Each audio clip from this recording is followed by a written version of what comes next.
ठीक है। हाँ देखिए इसमें है, लेकिन if a particle is released,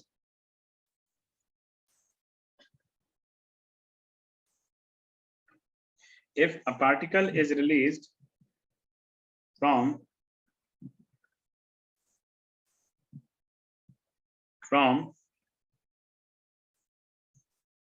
a building,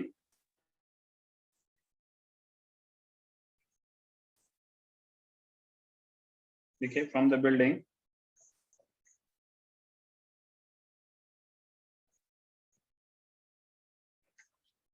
ठीक है, from the building, देखिए if it covers, देखो बेटा, if it covers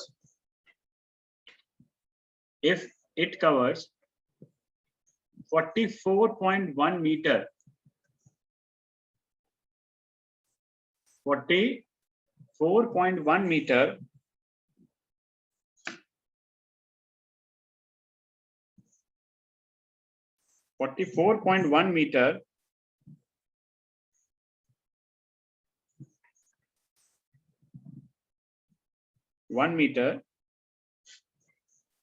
at the end, देखिए at the last second of the journey, at the last second of the journey,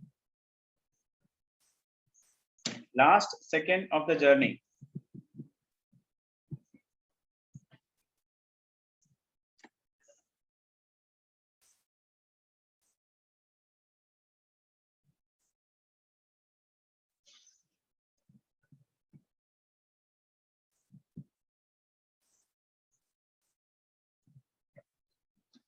last second of the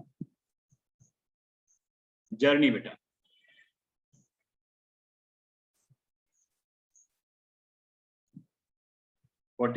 meter है at the last second of the journey. Calculate the total height.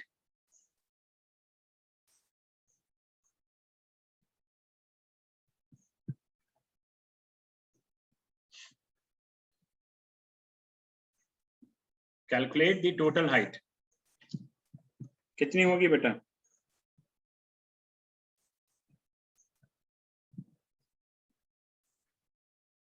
बताओ बेटा।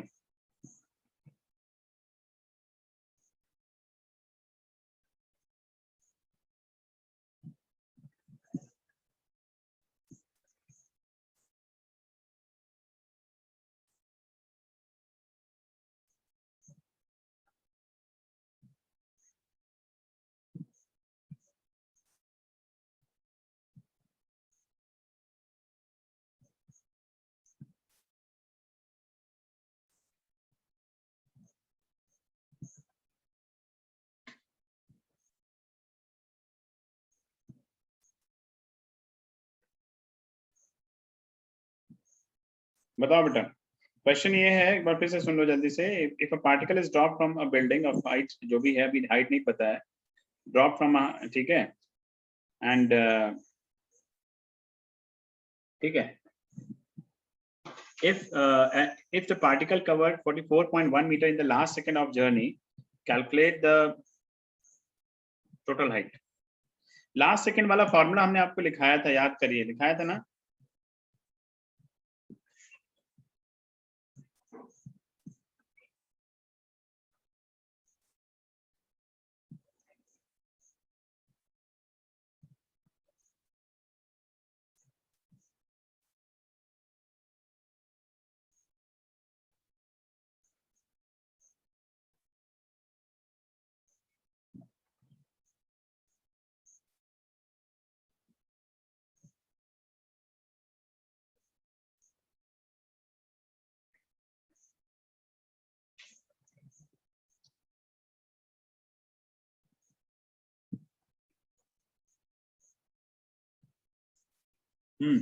देखो एक formula आपको लिखाया था हमने last में कि STF इज इक्वल टू, याद करो बेटा, STF is equal to U plus half A 2T minus 1, याद आया कुछ ऐसा कुछ है ना? TH सेकंड का था ना फॉर्मूला, ये याद है कि नहीं याद है? हाँ या ना बोलना बेटा, कुछ बनता है शायद आप लोगों को, ठीक है। तो जो टोटल लास्ट सेकंड में कितनी इसने डिस्टेंस चली, 44.1 है। U ड्रॉप किया गया तो U 0 है। अब क्योंकि वर्टिकली डाउनवर्ड जा रहा है इसलिए माइनस लेंगे, और यहाँ पे A की जगह क्या लिखेंगे, -G, तो ये हो जाएगा। इंटू 2t माइनस 1, तो यहाँ हो जाएगा -44.1 इज इक्वल टू, ठीक है, -12 इंटू 9.8, ठीक है, 2t माइनस 1, ठीक है, तो कितना आया 4.9। अब इसको सॉल्व करके t की वैल्यू बताओ कितनी आई, जल्दी बताओ t की वैल्यू कितनी आई, जल्दी बोलो।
हेलो, कितना आया t? अरे एक सेकंड निकाल।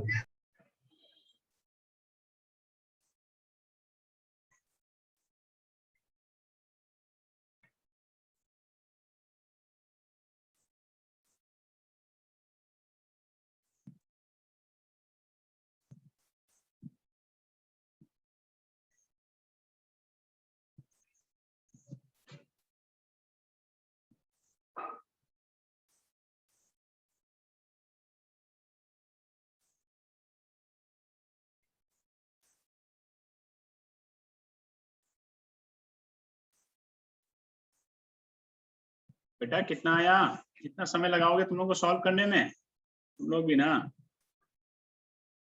ये 9 आएगा, 9 is equal to 2t minus 1, 10 is equal to 2t आ गया, t आ गया 5 सेकेंड, तो ये तो आ गई टोटल टाइम, ठीक है।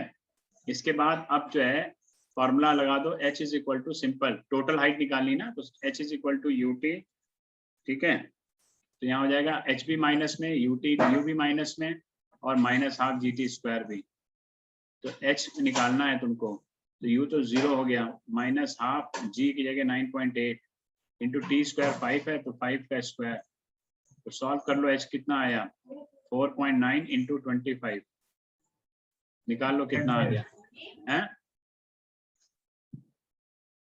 सर 5.5 आएगा। क्या 5.5 आएगा, क्या 5.5 आएगा सर टी 5 सेकंड आ रहा है सीधे सीधे, 5.5 कहाँ से आ जाएगा,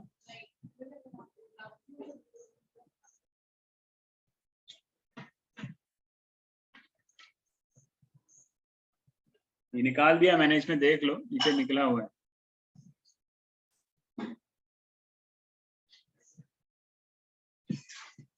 चलो आगे देखो,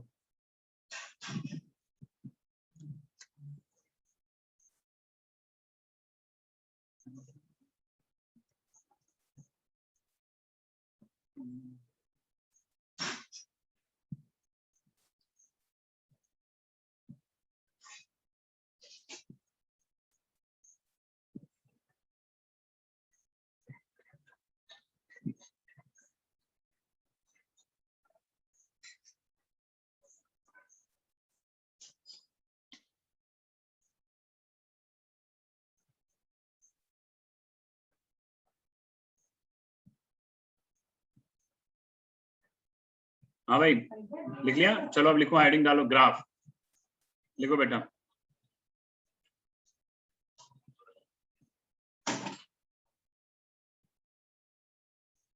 देखो ग्राफ, ग्राफ बहुत इंपॉर्टेंट है, और इसमें ग्राफ में एक्चुअल में क्या है कि इस पर्टिकुलर टॉपिक में आपको मतलब आपको ग्राफ प्लॉट करने के लिए भी आते हैं, ठीक है, ग्राफ से एरिया निकालने को भी आता है, ठीक है, बहुत सारी चीजें हैं, तो ग्राफ कैसे सॉल्व करना है, किस तरह से करना है, ठीक है, ये सारी चीजें हमने देखनी है इसमें ग्राफ में, ठीक है।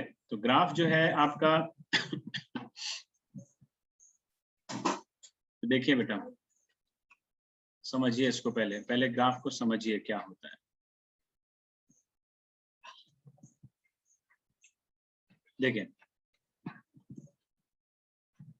देखिए कोई भी हम जब हम एक्स एक्सिस और वाई एक्सिस प्लॉट करते हैं,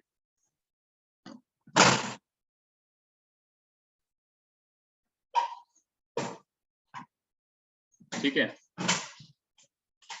ये अगर आपका एक्स एक्सिस है और ये वाई एक्सिस है, और इस तरफ अगर हम जाएं, ये नेगेटिव एक्स एक्सिस है, ये ओरिजिन है। ध्यान से समझिएगा, क्योंकि यहीं से ही स्लोप और इन सब चीजों पे भी बात करेंगे हम, ठीक है ना। तो जैसे सपोज करो एक ग्राफ आपके पास में है, आपने एक ग्राफ प्लॉट किया, कुछ ऐसे करके बना हमारा, ये ऐसे करके। अब इस केस में यहां पर क्या है कि यहां पर अगर मैं ये पॉइंट मार्क कर दूं, एक पॉइंट ये मार्क कर दूं, एक पॉइंट ये मार्क कर दूं, एक पॉइंट ये मार्क कर दूं और एक पॉइंट ये मार्क कर दूं, ठीक है। जैसे कि किसी भी ग्राफ में हम देखो, ग्राफ का अगर मैं आपसे बात करता हूं कि ग्राफ का स्लोप क्या है, तो स्लोप मैंने आपको डिफरेंशिएशन इंटीग्रेशन में डिस्कस किए थे, याद करो अगर आपको याद हो तो। वहां पे स्लोप बताया था। स्लोप क्या बताया था कि delta Y upon delta X, याद आया कुछ? Yes sir. है ना, जो tan थीटा के इक्वल होता था। ये स्लोप होता था tan y is equal to tan theta is equal to perpendicular upon base, ये होता था। अब ये स्लोप देखो, ग्राफ का स्लोप कैसा है? क्या ग्राफ का स्लोप इंक्रीजिंग है? ठीक है। क्या ग्राफ का स्लोप डिक्रीजिंग है? क्या ग्राफ का स्लोप कांस्टेंट है? तीन चीजें हो सकती हैं। तो अब जैसे अगर ये हमारे पास में ग्राफ बना हुआ है, तो इस ग्राफ में जो है आपके पास में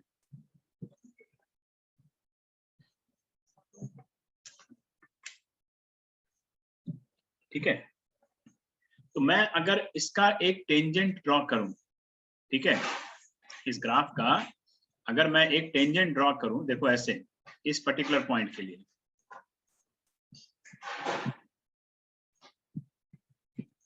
ये अब इस ग्राफ का टेंजेंट ये है, ठीक है, यानी इस वाले पॉइंट पर, इस पॉइंट का टेंजेंट ये है, तो इसका स्लोप अभी मैं एक एक चीज करके बताऊंगा आपको। अब मैं इस पॉइंट के लिए देख रहा हूं, इस पॉइंट का स्लोप कैसा दिखेगा? इस पॉइंट का स्लोप थोड़ा सा इस तरह से दिखेगा, अभी बनाता हूं इसको सही से, इसको भी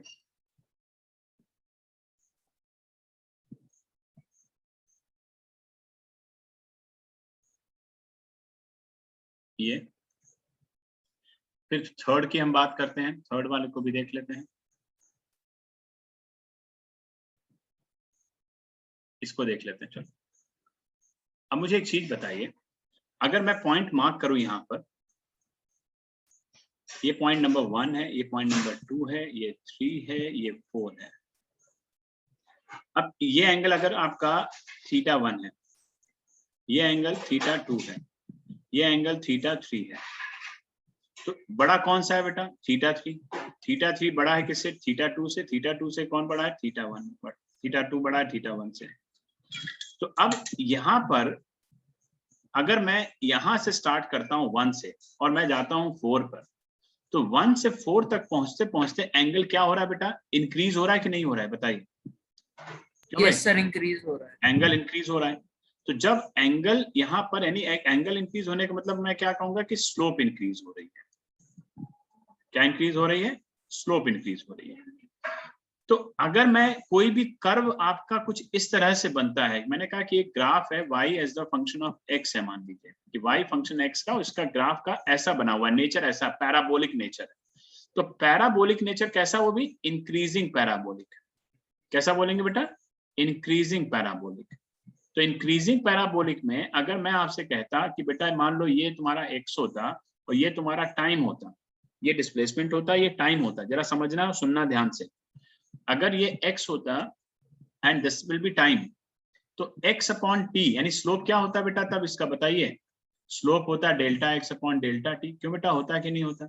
और delta x upon delta T क्या होता है? पोजीशन अपॉन टाइम क्या होता है? पोजीशन अपॉन टाइम क्या होता है? वेलोसिटी। यानी इसका स्लोप क्या बताता आपको? इसका स्लोप क्या बताता आपको? वेलोसिटी। वेलोसिटी बताता। एक ही लोगों को पता है कि इसका स्लोप वेलोसिटी बताता है, कि बाकियों को नहीं पता है? हैं? Arnav, yes sir. भूल गए क्या? नहीं सर, याद था। बोला क्यों नहीं?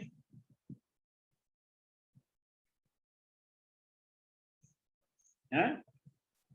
गलत बात बेटा।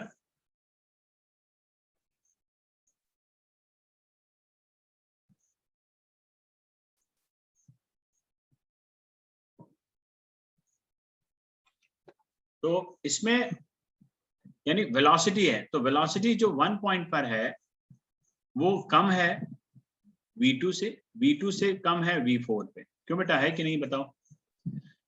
तो v4 पे वेलोसिटी क्या होती, ज्यादा होती कि नहीं होती? यस सर, V4 पर ज्यादा है। अगर कोई कर्व ऐसे बनता है तो इसका मतलब है कि इसका स्लोप इंक्रीजिंग है। इसका स्लोप क्या है बेटा? तो अगर Increasing। एंगल बढ़ रहा है तो इसका मतलब है कि यहाँ पर एंगल बढ़ने का मतलब कि स्लोप आपका बढ़ना होता है। अब स्लोप बाकी आप निकाल सकते हो, आप डिवाइड करके tan थीटा से परपेंडिकुलर अपॉन बेस करके कुछ भी निकालो। अगर मान लो यहाँ वेलोसिटी टाइम देता तो मैं कहता एक्सेलरेशन इंक्रीज कर रहा है। अब अगर ये ग्राफ है, चलो जरा सा 1 मिनट, अब जरा सा इस ग्राफ को भी बनाना, ये तो भी नोट करना ही करना है। जरा इस ग्राफ को बताना, इसमें क्या होगा देख के पहले बताओ सब लोग। ऐसे ही जैसे मैंने ड्रॉ किए ना, ऐसे ही टेंजेंट आपको ड्रॉ करने हैं और फिर बताना है आपको कि क्या होगा इसमें, इस वाले ग्राफ में।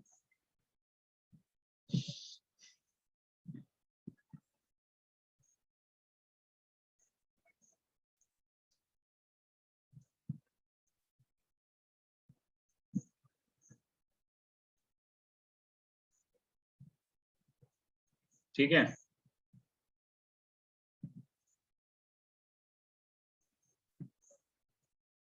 हमेशा ध्यान रखिए slope is always taken with from the positive x axis. ये आपको मैंने उस समय भी लिखवाया था ना, always taken from the positive x axis. ये ग्राफ के बेसिक रूल्स हैं। और एक चीज ध्यान रखना, एक्स एक्सिस पे और वाई एक्सिस पे क्या लिखते हैं। एक्स एक्सिस पे हमेशा जो होता है इंडिपेंडेंट फंक्शन होता है। कौन सा होता है? Independent function. और यहाँ पे कौन होता है? डिपेंडेंट होता है।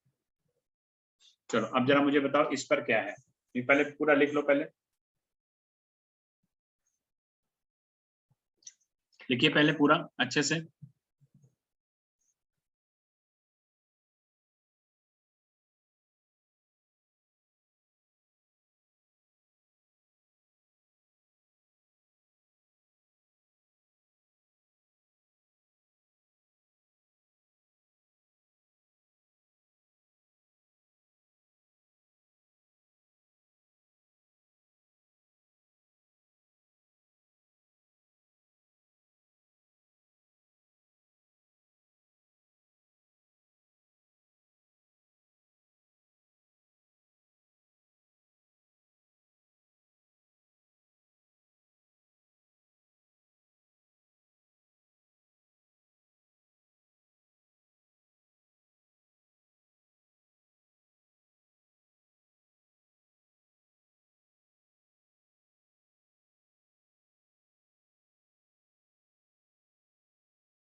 सर इसमें स्लोप डिक्रीज हो रही है, इससे हम पॉइंट्स आगे बढ़ रहे हैं।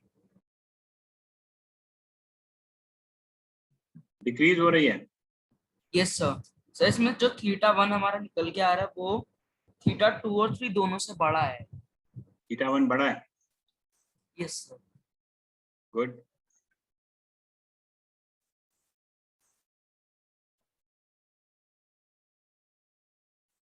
गुड।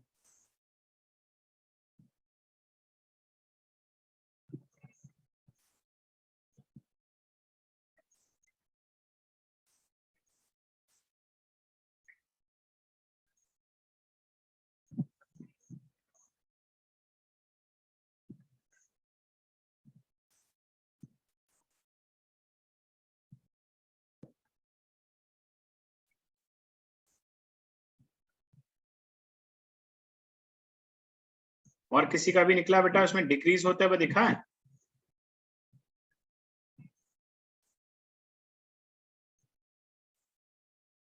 तो बेटा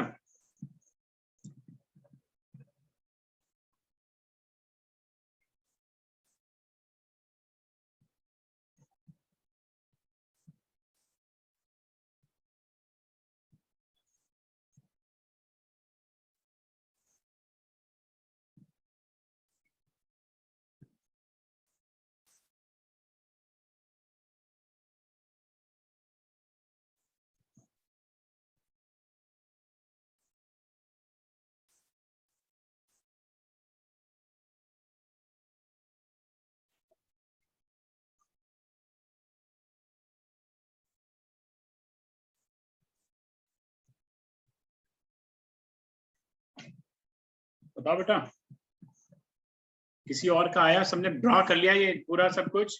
तुम लोग यार बोलते नहीं हो, बड़ा गलत बात है। क्या बताऊं मैं? घर वालों ने मना कर रखा है कि नहीं बोलना है?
लिखो आगे। उन्होंने जब बोलना ही नहीं है कुछ भी, बोलने के पता नहीं क्या दिक्कत है, समझ में नहीं आता है।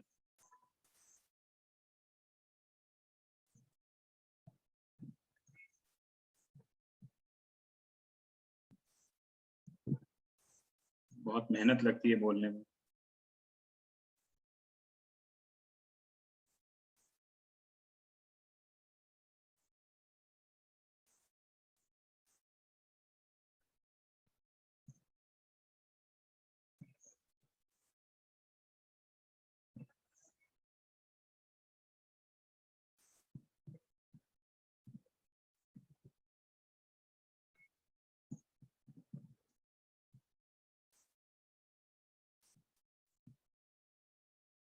अक्षत,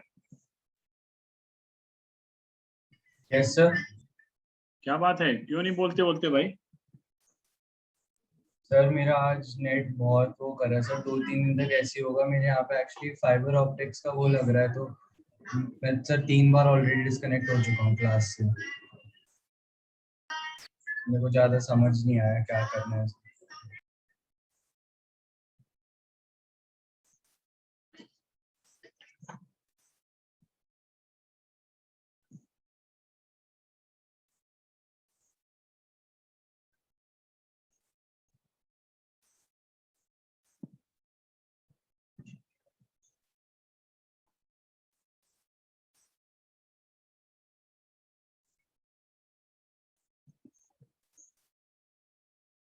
देखो, तो अब जैसे इसमें कुछ ग्राफ है, तो ग्राफ हम एक एक करके डिस्कस करेंगे। जैसे इसमें कि अगर हमें एक्सटी ग्राफ निकालने हैं, मान लीजिए, तो अगर हमें एक्सटी ग्राफ निकालना है, डिस्क्रिप्शन ऑफ निकालना है एक्सटी ग्राफ, तो एक्सटी ग्राफ के 3-4 केसेस हो सकते हैं। कि जैसे अगर मान लीजिए हमने कहा कि भाई पार्टिकल रेस्ट पे हो सकता है, अगर मुझे पोजीशन टाइम ग्राफ बनाना है तो पार्टिकल रेस्ट पे हो सकता है, ठीक है। तो अलग अलग ग्राफ हैं, तो अब लिखिएगा, ठीक है, पोजीशन टाइम ग्राफ,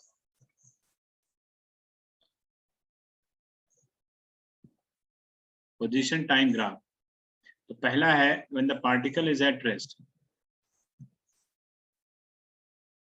अगर पार्टिकल रेस्ट पे है तो क्या होता है? पार्टिकल रेस्ट पे होने का मतलब होता है कि इसकी वेलोसिटी 0 होगी, एक्सेलरेशन 0 होगा, क्योंकि पार्टिकल अपनी जगह पर ही है। तो ऐसे केस में जो ग्राफ होगा वो आपका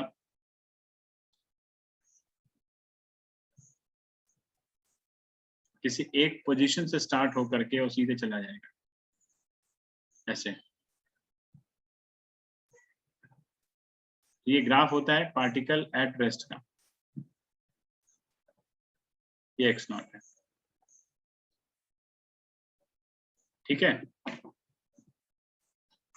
ये आएगा। इसके बाद दूसरा आता है आपका, क्योंकि इसमें एक्सेलरेशन 0 है।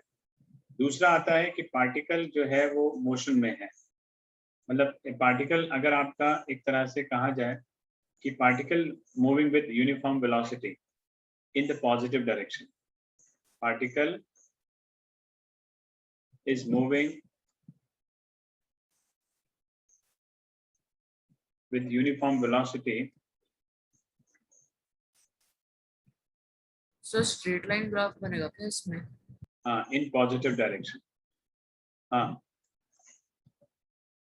तो अगर कांस्टेंट वेलोसिटी से यानी यूनिफॉर्म वेलोसिटी से, तो देखो पोजीशन अपॉन टाइम का स्लोप क्या देता है? पोजीशन अपॉन टाइम का जो स्लोप होता है वो वेलोसिटी बताता है, dx/dt। और अगर पोजीशन कांस्टेंट होती है तो वेलोसिटी 0 होती है। तो यहाँ पर भी स्लोप क्या बताएगा? वेलोसिटी बताएगा, लेकिन कह रहा है यूनिफॉर्म वेलोसिटी से चल रहा है, तो इसका मतलब है कि dx/dt हर समय क्या होता रहेगा बेटा? चेंज होता रहेगा, चेंज होता रहेगा, है ना। और पॉजिटिव कांस्टेंट होगा एक तरह से। तो dx/dt जो है यहाँ पर इस केस में, तो dx/dt यानी वेलोसिटी, वो पॉजिटिव कांस्टेंट होगा एक तरह से। तो इसका जो ग्राफ बनेगा,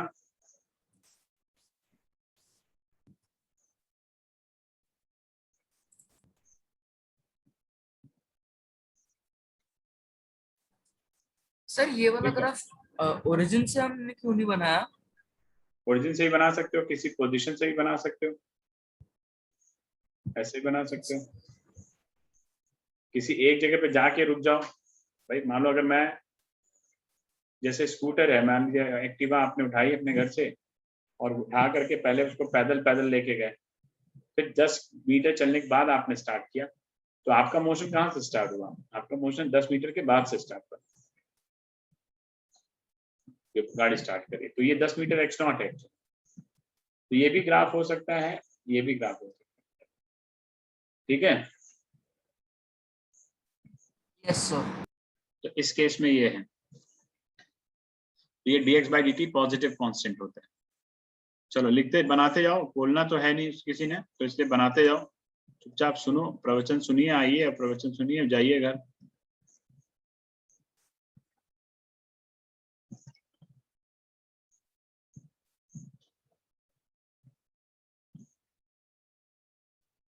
बनाइए दोनों, क्या होगा? तीसरा है particle moving with uniform velocity in negative direction. तीसरा है particle moving with uniform velocity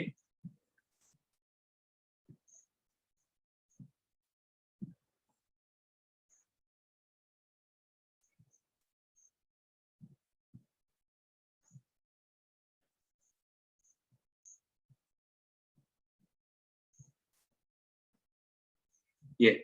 जब नेगेटिव डायरेक्शन पे होता है तो वेलोसिटी हमेशा किसी एक पोजीशन से इस तरह से घटना स्टार्ट होती है, ऐसे।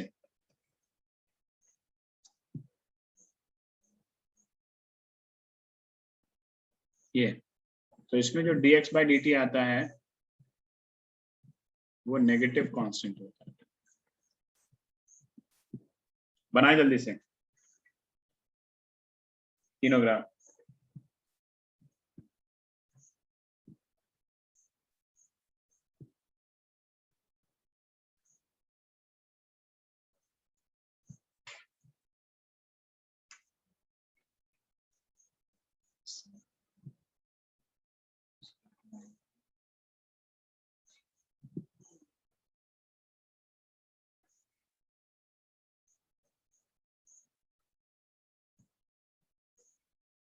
सर नोट कर लिया। चलिए बेटा। Yes sir. सर एक सेकंड। करो।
यस सर हो गया।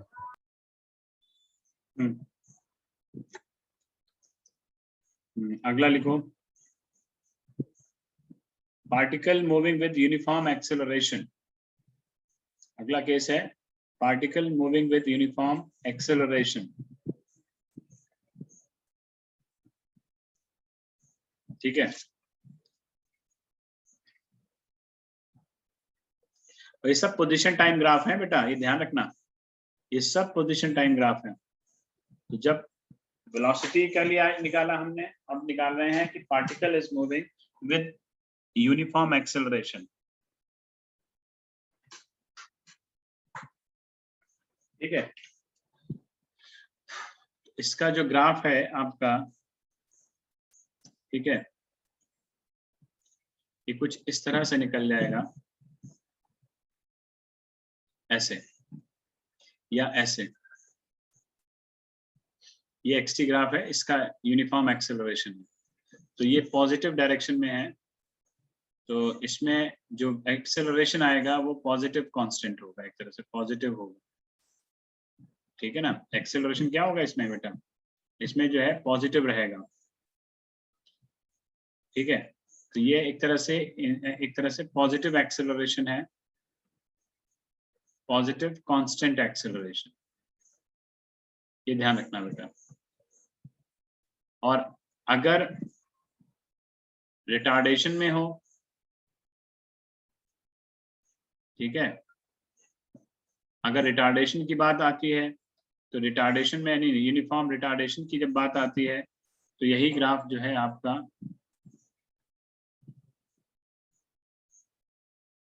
यहाँ पे मार्क कर लो बेटा, ए पॉइंट बी पॉइंट। तो ये रिटार्डेशन की बात आएगी, यूनिफॉर्म रिटार्डेशन। रिटार्डेशन का मतलब होता है नेगेटिव एक्सेलरेशन, एक तरह से। तो एक्सेलरेशन इज नेगेटिव, ठीक है, बट कांस्टेंट नेगेटिव।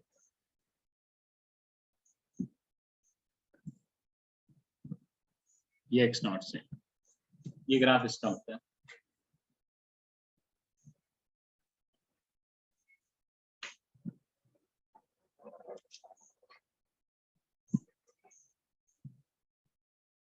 ठीक है बेटा।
ठीक है, लिख लिया बेटा, बना लिया।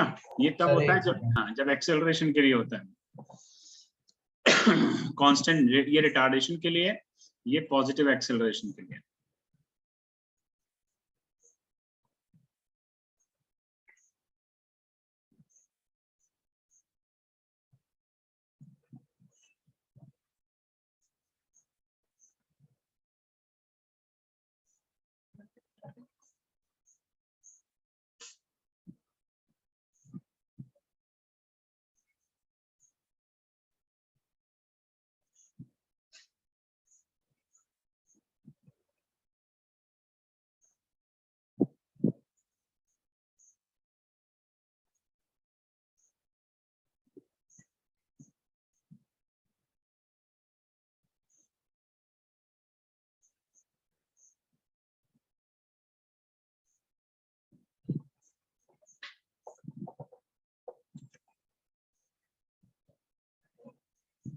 चलो अब अगला लिखो।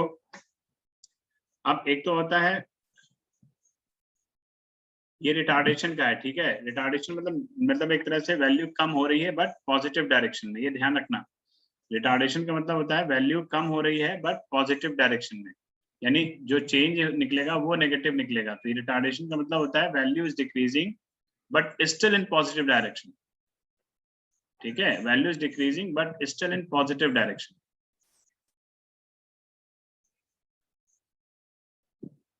अब अगर मान लो नेगेटिव डायरेक्शन में अगर डिक्रीज हो रहा हो तो क्या होगा,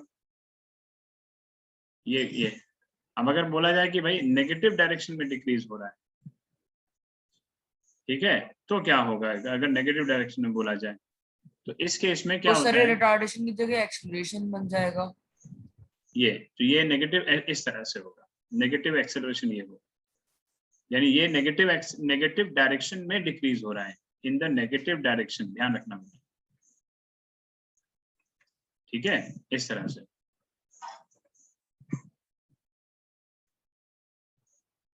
ये एक्सटी ग्राफ है। जो मोशन है that is in negative direction, ये ध्यान रखना। जो मोशन है that is in negative direction.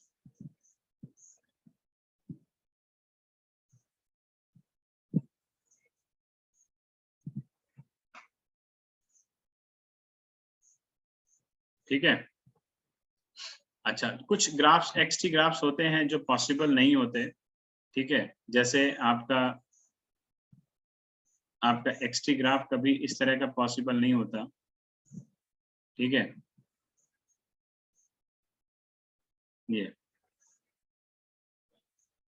ये ग्राफ कभी पॉसिबल नहीं होता, ठीक है, क्योंकि इस केस में क्या होता है,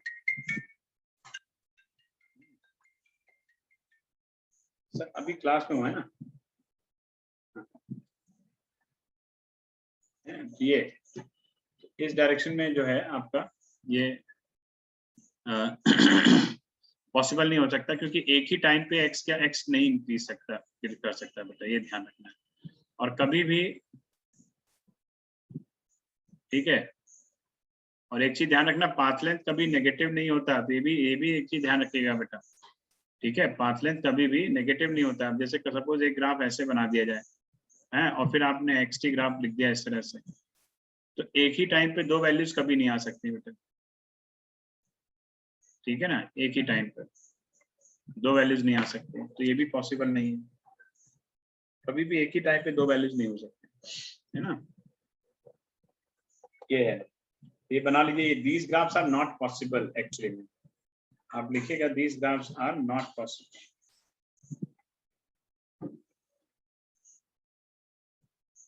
ठीक है।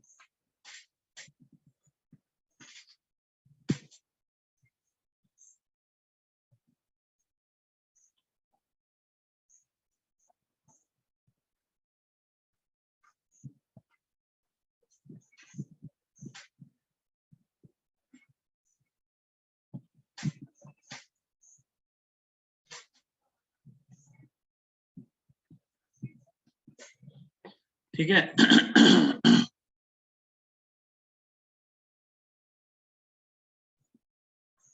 These graphs are not possible. ठीक है, अब लिखो आगे।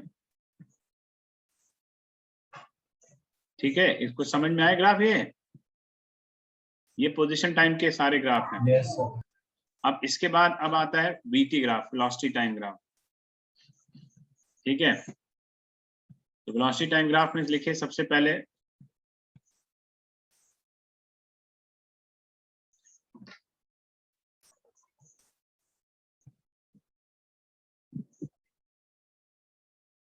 वेलोसिटी टाइम ग्राफ में कि सबसे पहला है कि पार्टिकल अगर रेस्ट पे है, तो अगर पार्टिकल एट रेस्ट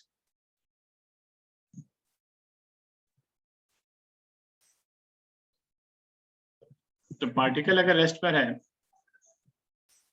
तो सीधी सी बात है बेटा, जब पार्टिकल रेस्ट पर होगा तो वेलोसिटी तो बेटा क्या होगी? 0 होगी ना। क्यों? या वेलोसिटी कांस्टेंट होगी भाई। रेस्ट सॉरी, वेलोसिटी 0 होगी, कांस्टेंट कहां से होगी? 0 होगी, क्योंकि जब रुका हुआ है तो इसका मतलब है ये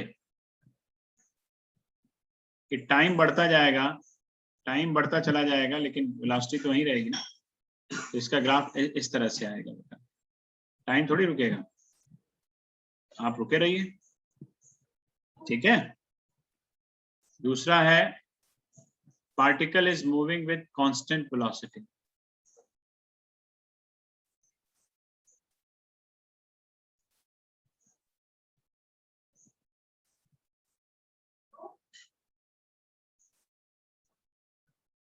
यूनिफॉर्म वेलोसिटी मतलब v equal to v naught ले लो।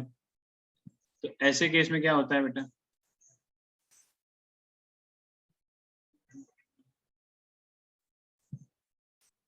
ये v नॉट आ जाएगा बेटा। ठीक है ना, जब कांस्टेंट वेलोसिटी से चलेगा, यूनिफॉर्म वेलोसिटी से चलेगा, तो इसका एक्सेलरेशन जो होगा dv/dt वो 0 आएगा, यानी एक्सेलरेशन 0 है। इस तरह से बना लीजिए बेटा। और यूनिफॉर्म एक्सेलरेशन से चलेगा तो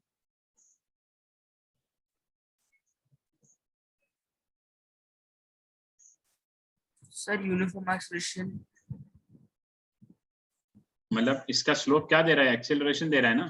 यस सर, लेकिन यूनिफॉर्म इस केस में एक्सेलरेशन हाँ, सर कांस्टेंट कांस्टेंट कांस्टेंट, हाँ हाँ,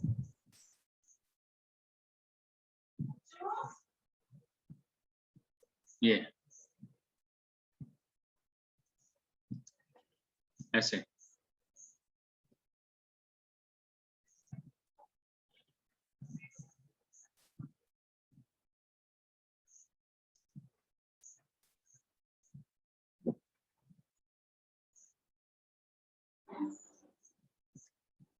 ये रहा।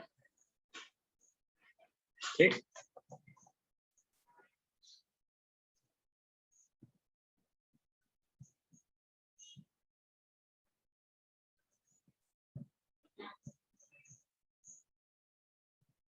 आज तो इतना पढ़ लो। ठीक है, नेक्स्ट क्लास में ग्राफ और पढ़ेंगे। सर नोट कर लिया। सर हम्म, सर मेरा आज नेटवर्क बहुत ही स्लो चल रहा था, आप इसकी रिकॉर्डिंग आज अपलोड कर सकते हो? मैं कर दूंगा, कोशिश करूंगा कर दूंगा। ठीक है, ठीक है सर। बाकी देख ली? हाँ सर, वो मैं आज देख लूंगी, बट इसकी हो जाएगी तो मैं इसकी भी देख लूंगी साथ में।